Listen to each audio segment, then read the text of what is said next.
केला बेचने वाली चुड़ैल। एक बार की बात है, जादूपुर नाम के गांव में करतब दिखाती एक औरत एक रेड्डी के लिए गांव में आती है। आइए आइए मेहरबान कदरदान, खाइए रोहना के ताजे ताजे केले, कभी खाए नहीं होंगे ऐसे केले, पीले पीले केले खाइए।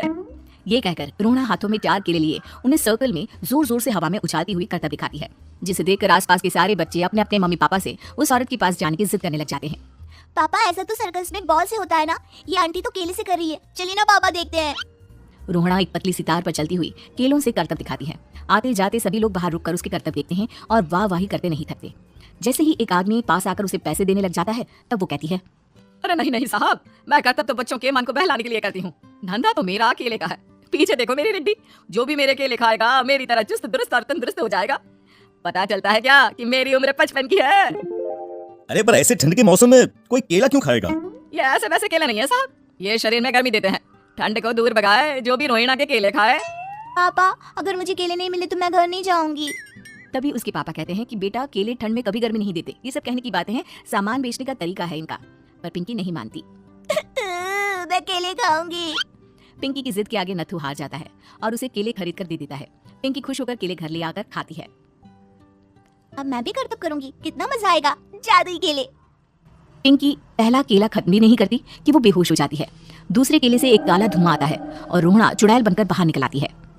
मेरे भूतिया केले बच्चे न खाए, ऐसा हो ही नहीं सकता। जादूपुर वालों कब तक बचोगे?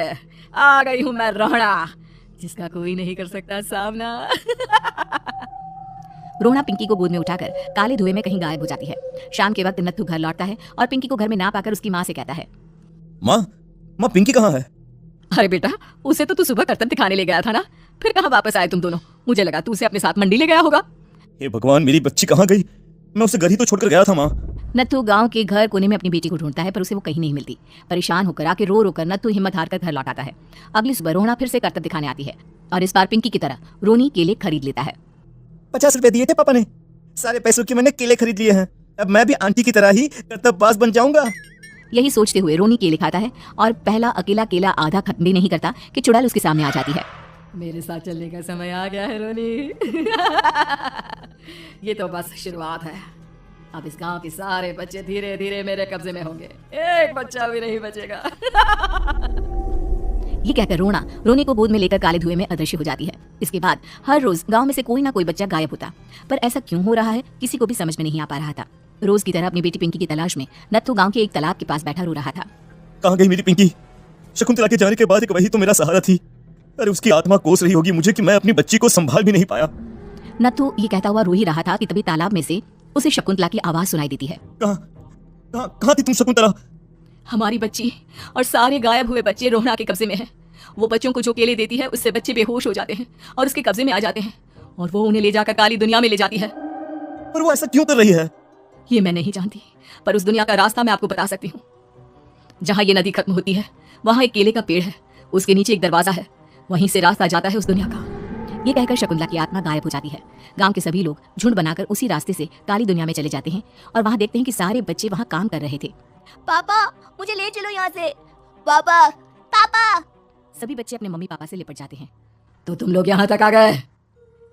क्यों हमारे बच्चों को पकड़ लिया तूने? तुझे शिकारी बनाना है तो ले, हम सब आ गए हैं, हमें खा ले। नहीं, मुझे बच्चे चाहिए, मेरे बच्चे के बदले तुम लोगों के बच्चे। क्या मतलब? मैं इसी गांव में रहने वाली एक औरत थी। केले की चोरी के इल्जाम में मेरे बेटे को गांव वालों ने इतना मारा कि वो मर गया। उसी दिन मैंने ठान लिया कि गांव वालों का भी वही हाल करूंगी।